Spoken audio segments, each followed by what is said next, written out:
no. Right, now, Tia. Why we no better? I want you know what that you notice how we are doing and just try to confirm it. Now, if I would know that we are not able to get in there, those are pastors. I tell you, well, I can't wait in no good and make good. But we are settling this in the past. You can't settle it like better now. Okay, since then, we are settling in that. Oh, then we feel now. You don't have mercy. Thy marriage, the marriage will not take place. You are going yourself. We are going your home. Wait. I hope it's not what I think. You can't give every Yaro, Yonana, everyone, Yonana, Yaku. Wait. What I learned also in the past years, I admit, what you better there is a past tense. You will not tell them. I tell you what you are. No, you have you don't hear with the brain now. Where they men out. But don't forget, brother, I said you are very close friends. Okay, what can you do? Alora, the name is a flashing light. Alora, wait, come on. When they give my say, what's the man? Before you go, look at your friend. Why do I get a young and I win your cool mistake? You can't put it. We're done in a minute. Who do come and walk? What are you? No problem. What would you do, Nana? What will you say to me? Name it. The problem who cast out. They don't muscle temple. Yeah, when you live with a bump to account, I'll say, we have a sound, but you went one in the middle. When you need dinner, and you want people in essay or your killing. You know what you know about Makai already. We are no. I understand now, but the road. You just lend your pride. People know anything at all. Settle you once and for all. Oh, man. Where was I? Oh, don't you go? Hey, where? Say you want one. Do I ever do what you know? Everything. He loves you. I am letting you.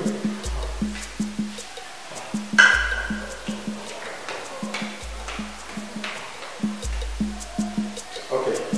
If this happens, I hope the settlement will no problem. The brain there now. We are new family. For the group, that's our master.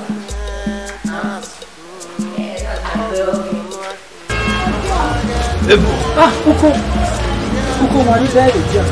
Sasa wote. Nitota. So now we want to. Uko wali. O se wapi? We go doctor no me ayo go stand on the night. Now, you go to no be le gba. You understand? Continue. Osemi bunyade. Yes. Although explain man, say nínú ya mu yan be owukani ewu wa. You understand? So, ota ya wuwe wa na yi wa owuwe wa busted the code. You understand? Yeah. Ime ibu were na. You understand? E Bobby ni mi agbere yo. Ogun were ase otewenu. Okay. And ega ni osewenu yobi emo otewege. Hey. Jesus. E Bobby na alagere yo. I go area na we go again na ya lugi one na hina. I'm going to Bobby. Na ya lugi one na hina. Ah, Bobby it. No, I spoilers in it. Okay, Mutia. When me bu were na. Zero senu we ki me. Me senti gu wa go anu. Eh? E we area na. Me okay. Mutia. Even I have solve problem na e. Don't say me mindset is settle where worry. Emuri abalo. Ya wa wo enu so fa nu e ti ala. Now, how na ya wa? Ọmọ sọ pa òun dànù. Iye òun dànù le láti rẹ bí èdè èmo bí òun ẹ̀rẹ̀ ma. Thank you. Ma mi gele mi wá mú pa mú wèrè rẹ̀ èmo ma. Bet àtàlàdé ìkìnàṣe àyèṣe. Wà mú marriage yàrá yàbánà. Wẹ́ kí a bẹ́ gẹ́nẹ̀ ńlá o. Ló wàhálà. Èèyàn ni máa wí kó yọ. Uko wa ito na dinu wonu ma huko yo. Ai we hore. We di hono ya we ni wa we ni tama we. Okay, we are going to Yara when you came up. We want to see many. It's okay. I quit Johnny Winner. Ah! Look at me. Okay. Because I saw to me, Magua anything, all those years on the other, or say many. All right. You understand? Okay, I'll fight you. Where's it? Oh, yeah. C'est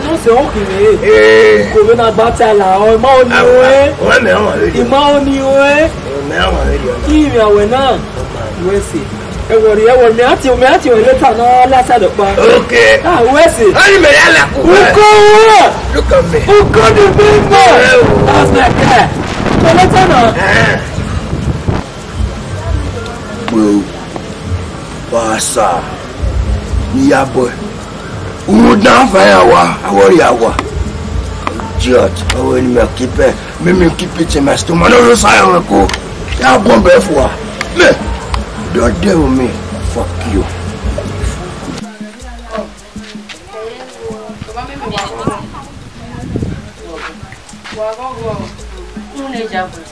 On a said that pot mess. That's what I did. Me what good you were you sorry.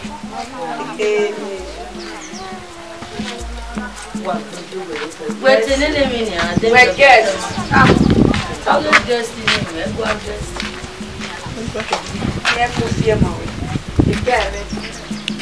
Or one walking people in the way and ready to get. I'm not what I'm saying. It's a bad little. Eh, Marina.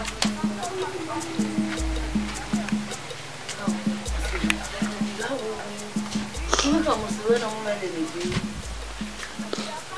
You can't be there. Yeah. You win the view. You might move well in the garden to bed. Don't get on. What to swear you water? You want from my mouth in the bread. If you know come to do that, me around here, you are in the water to bed. Men who put on life, men in the now. When you hear what I tell my way, no, no, really, Mama, what did it be? Zeve asked you or then of you. A 2 weeks in my work with the bed. You'll tell him my allergy. You may have a bed, my gas and call your work to move. I'll be walking as Sinji. Where was a low boy to hear getting walking me? I didn't mean to wear. Go to return of over, near over. You're more than the what do what I hear no way, John of La may understand the work. I won't rubbish now. They may then understand where we have be a period now. Eh? Whether they are people who be on very helpful. Who are 50, you will cut up. Where can you go with that? You go, but I'm going to be open and I go when you are 50. Love Jimmy, you papa in your wow, and the room. While the room was out by the piano, so they may go to the Yaga one and waiting you piano, you're going to live in that building. You could look in a yard. Wow, look at many little one. Loud, there was you go funny at you. I'm so sorry,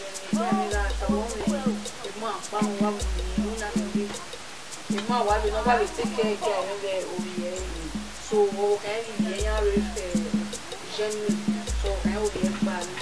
The man in your marriage, you might baby, you will be one of marriage. Or when you are living in Nigeria, you are not the average. Anyway, then, introduce him. I almost went into this man. So far, international. To find the day do not walk on me. Yeah, so I am man. The man, 95 years old. Eh? Okay. He was 95 years old. 95 years. Oh, well, a real young well, okay. 17, 95 years. I was young man. Open a wheel of a woman. One year ago, okay, I Porque garia com me aí. Bué com chuva.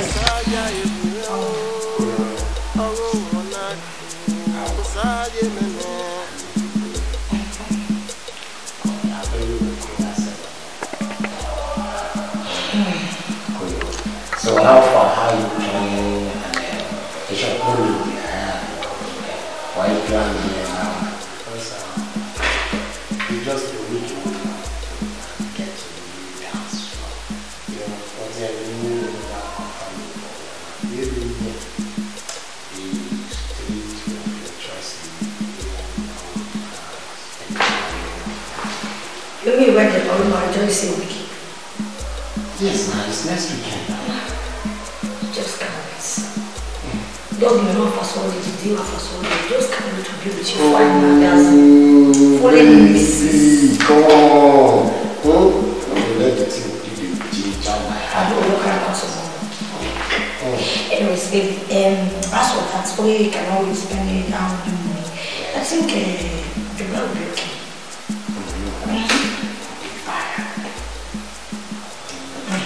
I changed it to buy because you don't ever shopping. Also now you want to choose it to buy. You know now. Okay. You know your wish is complete, so you have the choice. So to buy. See me how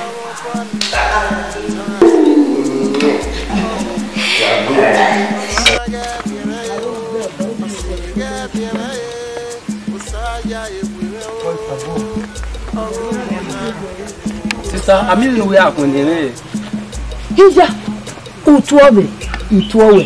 Why when you have when you wear? I go my name. Hey, that is another. Oh, okay. What is that kid?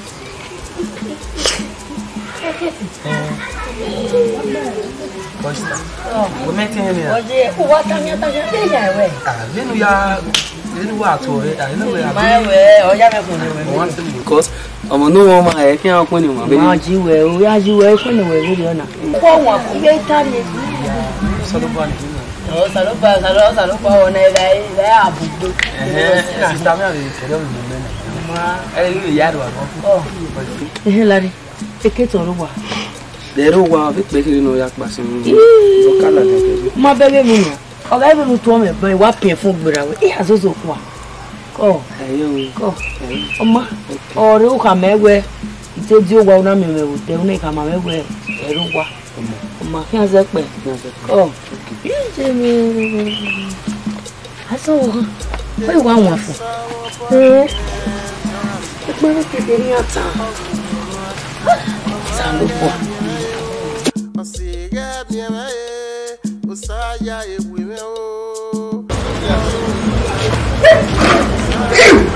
Jesus.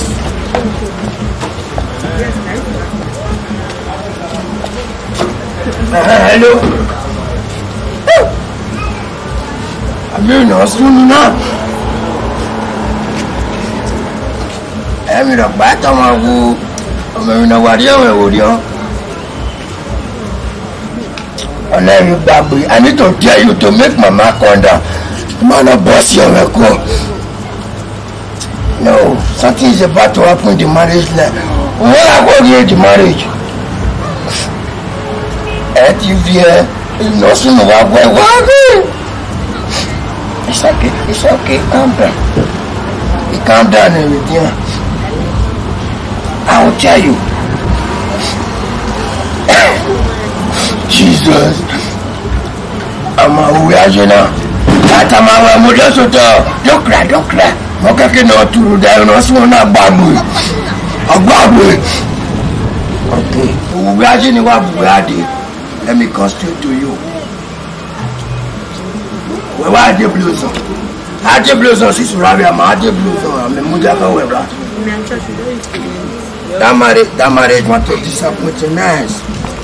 You come out when the rest of the I said, you are a sister to me.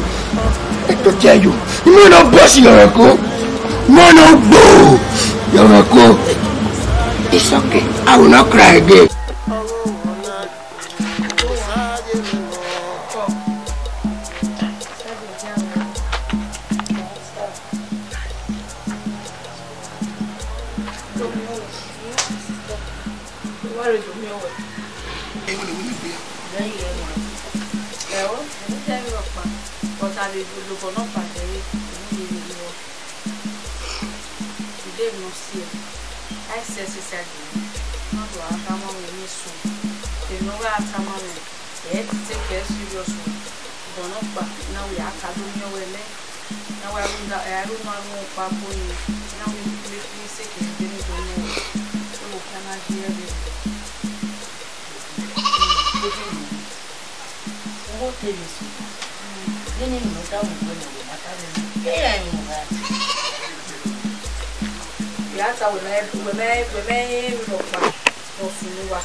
I want to see no the day or maybe respond. You know, we switch off. Okay, never will. If you look, if they're wearing a jail, what are you going to do? You not doing winner. About any go, huh? The go, Nigeria are not truthful to ourselves. The main matter is just where they are men now. So now, if man I reason again, you was a woman, but I we how far about the son, right? Yes. So, in when I met the girl, whatever, where I came now, I mean, I was stopping, and I was before we done a force or don't I, then I keep with it, and my wife here, Ross is all where. You may not be sure where. No. So, before I could be with them, I give my last one, how far? Then what did you mean? Oh, was the Kaka Maki? Yama, you have to be betrayed to one. I don't feel betrayed to now. Understand me now? 100% of it in a way. Sure, one no sure baka. Me book ya you turn and me make arrangement with the musician. In a way, he said never fail me o, never you come me. Who they a woman who make him men. Men do get him so afimero bogoni. So afimero. Yes, because him want dey show because mama want anything, no want see distraction. They have me out to turn the they have a musician. No. I hope you tell me how we go. When me so ro, ya be kiku. Me ne on our journey me wa mu na. Me wa ka me na we. E no ya re 1 o'clock. We wa re ya dey we dey go. Na we cause man the meso que no ready. Ya be re gba. If you are set me na go allergy. Yeah, ask them why you might just say but no. You what are they?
This is what we make you work. I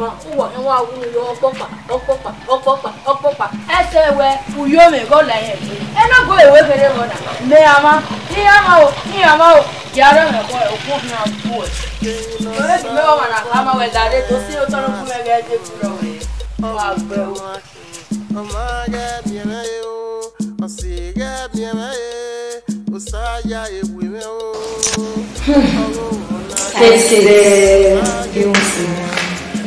Okay, walk up with my sister.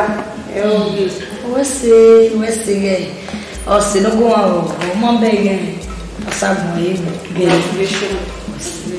you want very well why I perform me again, but you never even the way one marriage. I want my so I can deal with them. I'll wait the very why I can't go. And if you want to go on,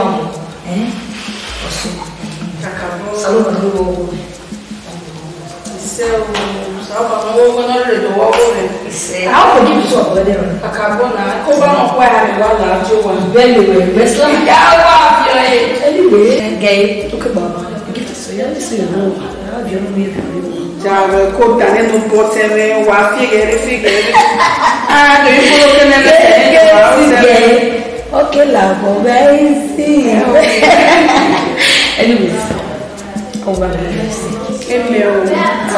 and all over.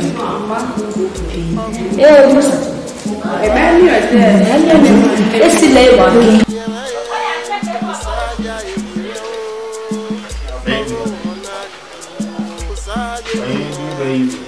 So, we are smiling, darling. Now, doing what I'm telling Okay. Now, I'm very often. Until an occasional party with my own value, you can't already take a yellow about one ton of. You drop it in the dining so 9 years right now, but I still got my address on my phone. So, you my own value, I put my handbag. Like, no work about education. On what ground? What devil? You are my wife now, so you are my handbag, so you have to go with me. Nee, I saw son, your wife. I'm sure you're dreaming. I don't get you. By the time now wake up for that you're dreaming, then, oh man, really cool. I'm your wife.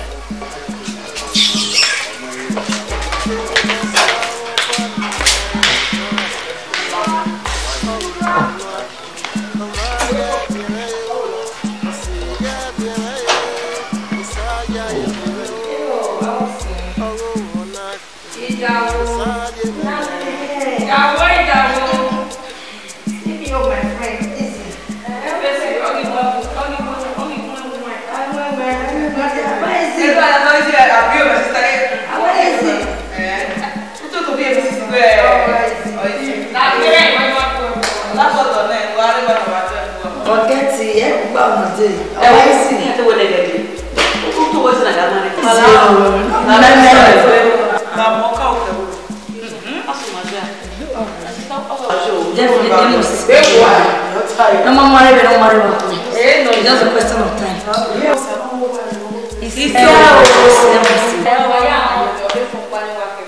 Definitely. I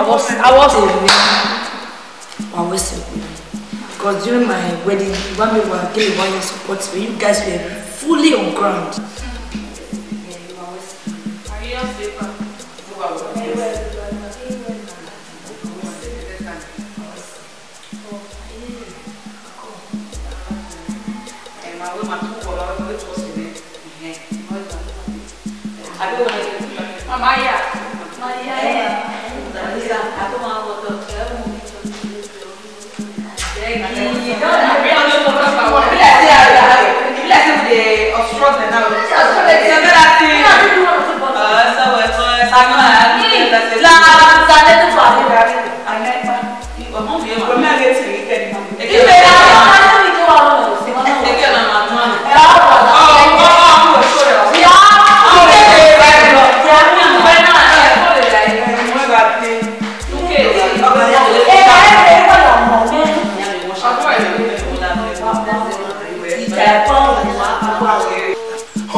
Money said you may. La go go every go. La ho. Here go go in mandish. So man odawa kuni. We me dey na kwe. Man understand. Here we get massive pattern we na you see why are locked up. Massive level here. Me get awo to for dey ni iya me go. Iya fi to moto no kwa eji pegedege. Eji kin ya pa kan. So man o je gbele we odawa kuni. Nula gogo. It is there that even ya pa kan me gbe mo bi ti ebo me ma lele. Nuna ewo ikun na pa iku e o. Igba ji wo ki ona. La wo bi la jo ko me po me la o. Iwo ni we gbe. La o. Wa yo gbe. Wa yo gbe. La we. Wa yo gbe de we ni. Wa yo gbe. La gogo. Ya gogo ba ki ama. O ke ki ama. I love what be mo fe ri. And I love you, bro. At least one make good record. I be a Joe where once in a way. Mommy Romeo and Juliet. And me love us a guy. Lawo yawo ko. E meji we ya yi o. Lawo go. Agbagun ni computer e gbe kemi.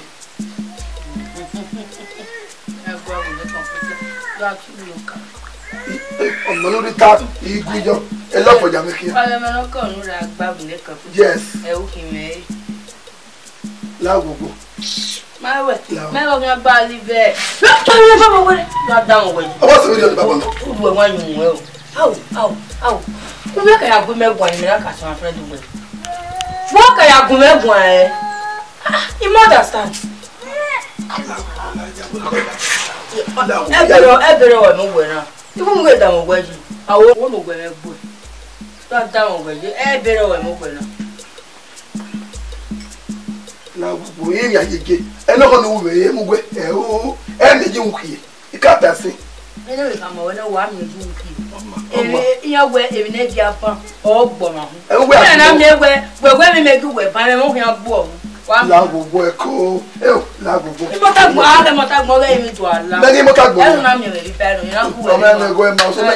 Nagi mo ta gbo ni mo to me le sa mi lo me gulo ni. Ogulo. E wa ta. E guti gbo e wo we ni. Egbe wo we ni we mi bench na ko yo we. O se tin ari o wa. E me wo kan gba. Mommy. Just we. Sweetheart, just give me a phone now. Let me go.